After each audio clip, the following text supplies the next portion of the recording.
Hey everybody, welcome back to the AutoFlux Games Season 2. This is the Highway Fuel Economy Challenge. We are going to be taking all 12 cars on a nice stretch of the Utah map highway.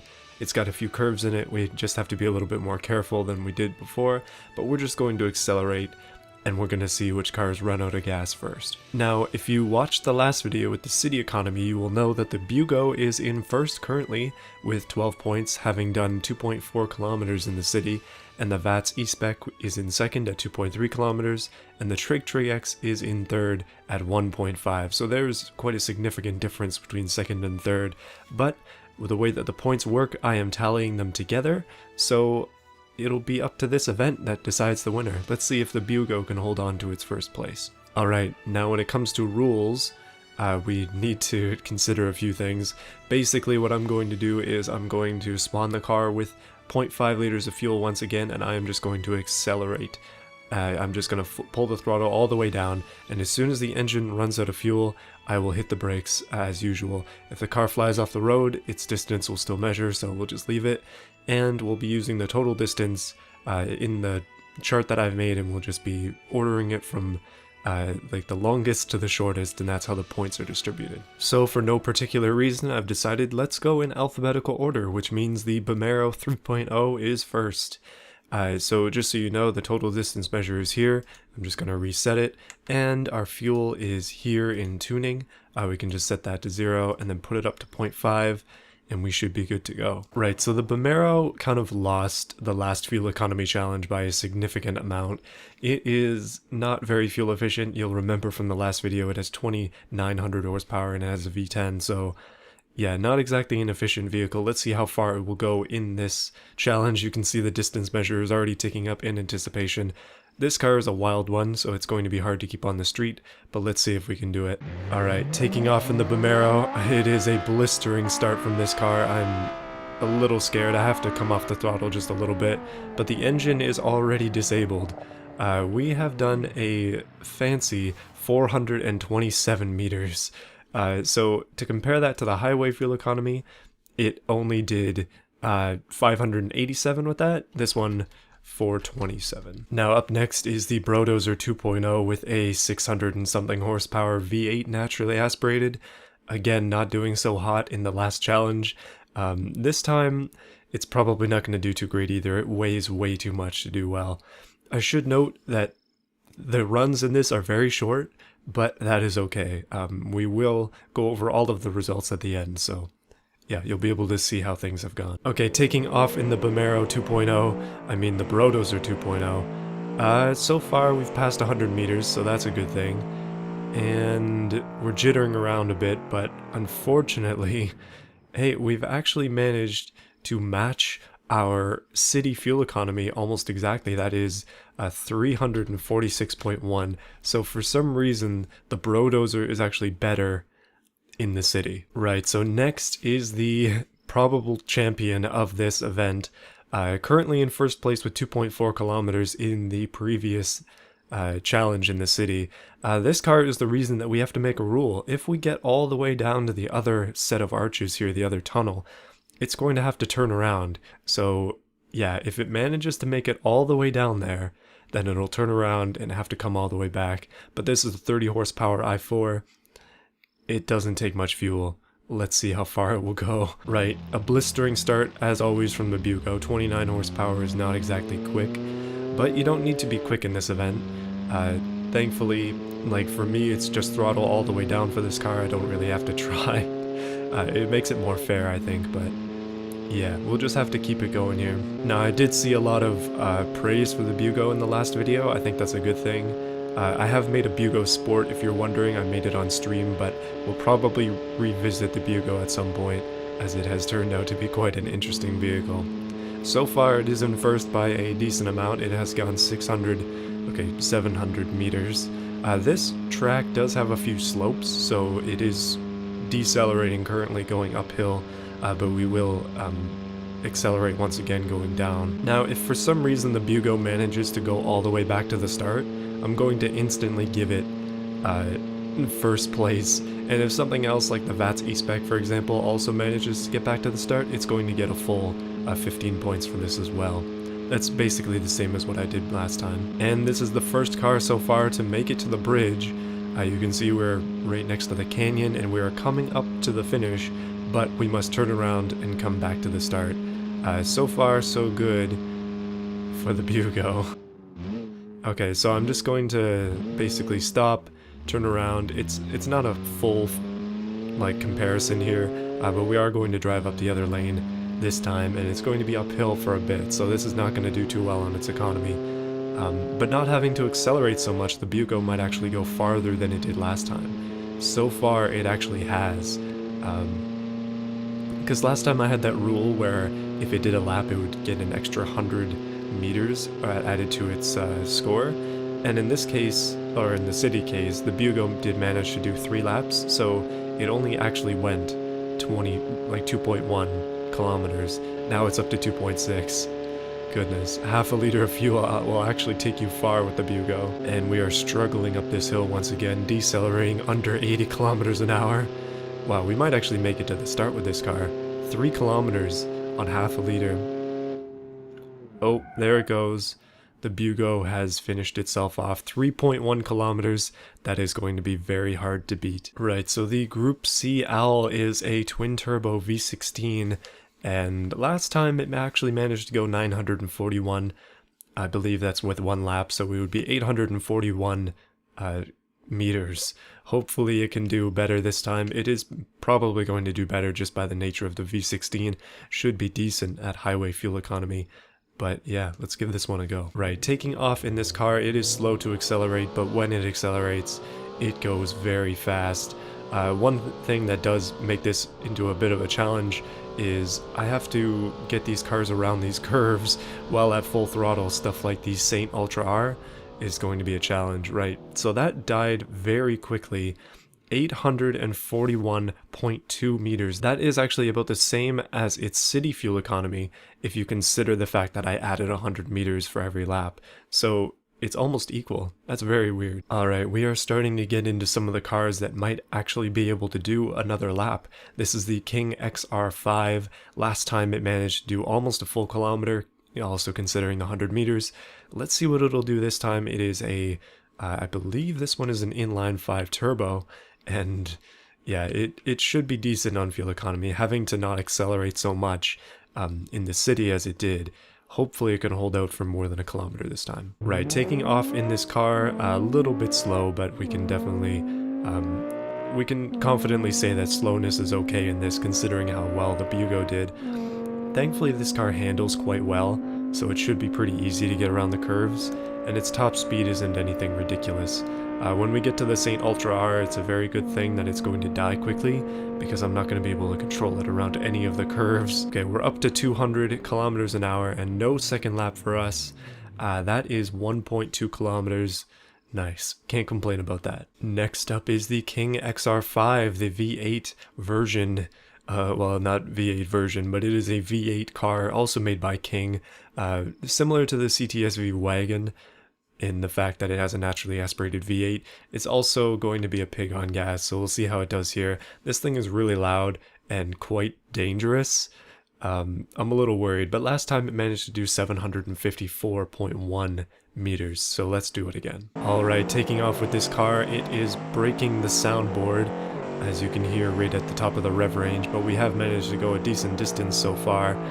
And that being said, it has instantly locked itself at 509 meters. That's not too far. Right, up next we have the Panther Tree Turbo. This is another vehicle in the Panther line, continuing from last season.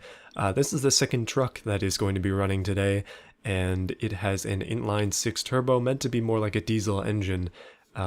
It's not great on fuel economy, but it actually did manage to go pretty far last time with 978.6 meters, so it's almost comparable to the XR5 in economy. Okay, taking off in this thing, it is slow to accelerate, but once you like get on that throttle, it really will move and spin out and run into a rock. Our first crash of this event was not exactly a pretty one. Okay, I'm gonna try to keep better control of it this time. It wants to kill me, but I'm not gonna let it. Not yet, at least. Oh my goodness, it loves that rock. Alright, I'm going to allow for a small lift around that corner. Oh goodness, I forgot that I haven't reset the distance. Whenever it starts to like fly off the road, I'm just gonna lift a little bit. Shouldn't affect its fuel economy too much. Goodness, this thing is dangerous. Okay, there it goes. My goodness, that was a bit of a handful there, but 753 is actually, unfortunately, less than the XR5, so it's not comparable when it comes to highway economy. But yeah, what a handful. Right, so this is the Rhino. I'm convinced that it will run out of gas just by idling for 2 minutes at 0.5 liters. Last time it managed to go 238.8 meters and it was in last place, so I do not have high hopes for this. It does have a V12, old style V12. It weighs more than the Sun, but let's give it a shot.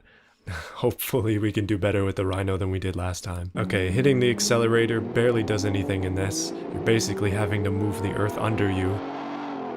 72 meters, that's okay. Maybe it can glide with its bad brakes. And it already died. Wow, okay, see, you see I have the brakes all the way down, right? It's still moving. 270.2 meters. Wow. So remember when I said that the Tree Turbo was dangerous and the Bomero were dangerous? This one is way worse. This is the Saint Ultra R. It has a twin turbo V8 that makes 3,400 horsepower. It's also massive. So let's see what this one will do. Last time it managed to do 454.6 kilometers, but I feel like I'm going to be screaming the entire time on this one. Let's give it a go. Okay, acceleration is a little bit slow for this, but once you get it, it goes. I'm going to have to lift. Oh my goodness, it died instantly. Well, we're going for a trip into the trees, but we're still going to count it. That is 361.2 meters. That is less than its fuel economy in the city. My goodness. Right, so last time the San Andreas Low was the one that was driving. This time it's going to be the San Andreas High, because they're always going to be switching for events. As there are 6 events, we'll just keep switching them until basically the end. It does have a mini supercharger on the front, which will hopefully boost the fuel economy just a little bit, but this is the San Andreas High. It's meant to be a low rider. It's just got a basic V8. Last time it managed to do 773.8 meters, which is actually not terrible. That puts it into half of the pack, so let's see what the high version will do on the highway. Okay, accelerating in this is not too bad except for the one wheel peel, but again, we're just going to have to leave that. The high version is incredibly wobbly, but because there are no curbs around here, it should be able to hold itself together. We didn't lock the back diff. Whoa, it's wanting to die. That is 531.9 meters for this car. Right, up next is the Trig X. Now this is my RX-7-ish build. Very popular on the channel it seems, and also I mentioned that last time. People are getting upset. We've managed, this one was actually in 3rd place with 1.5 kilometers last time. It is quite light, has an i3 turbo, does go up to 12,000 RPM, but it's going to be a bit of a challenge to get good economy with it, I feel. Let's see what it'll do on the highway. Maybe this one will actually be able to go for a lap as well. Okay, accelerating in this car is a little bit slow, but once you hit it, as with most of my cars it seems, because I seem to have really big, like really high cam profiles, it really has power on the top end. Oh boy, we have managed to make it 570 meters so far, which is decent. This car is quick. That is a pretty hard speed to control it at 230 kilometers an hour, but we are gliding towards the end here without much in the way of issues, until of course we hit the bridge, and the brakes cannot stop us. But that is 1.6 kilometers for the Trig X. Right, last but not least on the list is the VATS E-Spec. This one managed to get second last time with 2.3 kilometers. Now, it is an interesting looking Honda S2000-esque, but also BRZ car. I didn't intend it to be that way, but that's kind of how it turned in. That's kind of how it turned out. It is rear-wheel drive, so it's going to be a bit of a challenge at full throttle, but we should be able to do a lap with it, all things considered. Like, it was only a little bit worse than the Bugo last time, and the reason for that is because it is incredibly light. It weighs, I think, under 600 kilos, so very, very light. Let's give it a go. Right, this car is very quick to accelerate. It does not need much help in that department. But again, it's attempting to murder itself and the driver. What on this earth? I feel that pretty much every challenge we do, this car is going to attempt to kill me at some point. I'm going to have to be careful with it, as it just wants to suicide. Oh my goodness, again? Why? This is kind of what happens when you make cars with bad wheel spin issues. Like this one is attempting to drive off of cliffs, so we're going to have to baby it basically around the corners, which is going to give it a bit of an advantage actually. Anywhere that I can, I will hit the throttle all the way, but as you can see, that does come with negative consequences. So it seems like going from low throttle to high throttle is the biggest error that can happen with this car, but we have a big open straight here, so let's just hit it. This thing does tend to follow the roads in the way that you don't want it to, but we are going to make it to the end. It probably... oh boy. Okay, stop. We're going to go around this little corner here, and we'll just continue regardless. This is not timed at all, so if we had to stop there for a second. Why must you kill yourself, car? Why? And again, I have managed to wedge it stuck on this cliff. The last car... oh man, we're so close to finishing. I'm starting to feel like maybe I should have just made this all-wheel drive back in the day when I was making it. Oh, wow. Goodness, eventually we might just have to go with like one wheel like this. Just drive it, limp it along until the end. Alright, we've managed to make it to the end again. Let's keep control of this car just a little bit better. Hopefully, by driving it just a little bit slower it'll make it, but that unfortunately gives it a bit of an advantage. So I am trying to like get the throttle up to 100% whenever I can. I don't want it... oh, there we go, finally got a run in. 2.6 kilometers for the VATS E-Spec. So as predicted, the Bugo came out on top today with 3.1 kilometers. That gets it a nice 12 points. Next in line is the VATS E-Spec, then the Trig X, that's exactly the same as the previous event, and then the King XR5 once again, unsurprisingly coming in fourth. So the top four were all the same. Now it does differ here. The Group C Owl is actually in 5th in this event, where it was actually in 6th last time, switched with the Panther Tree Turbo, and then everything else is the same. So it's the San Andreas, the King XR8, the Vomero, the Saint Ultra R, Brodozer, and then the Rhino. It seems like none of these vehicles are particularly close when it comes to the fuel economy. Like it's very spread out. So those points do count, but what matters more is the average. The average points will be going into the total for the entire games. So that order is basically the same. The Bugo has 12 points, VATS E-Spec has 11, the Trig X has 10, King XR5 has 9, the Group C Owl and the Panther Tree Turbo both have 7.5 points. The San Andreas is at 6, the King XR5 is at 5, actually that's the King XR8, Vomero 3.0 at 4, Saint Ultra R at 3, Brodozer at 2, and Rhino is currently in last place with 1 point. So hopefully you enjoyed this video. Let me know what you thought of it in the comments. The next event will actually be on Friday. I don't know if it's going to be 2 parts or not, we will see. I have yet to film it, but we'll get there when we get there. Now, for those of you who have stayed all the way until the end, there is a poll in the description. You can vote on whichever car you want to see come out on top, basically. Just like last year, the poll is going to be something that actually does matter. It will be tallied in the final event, and those scores will go into the total scores for the entire season, so you'll be able to actually influence who wins, and that could make a difference. So yeah, hopefully you enjoyed this video, and I will see you on Friday for more.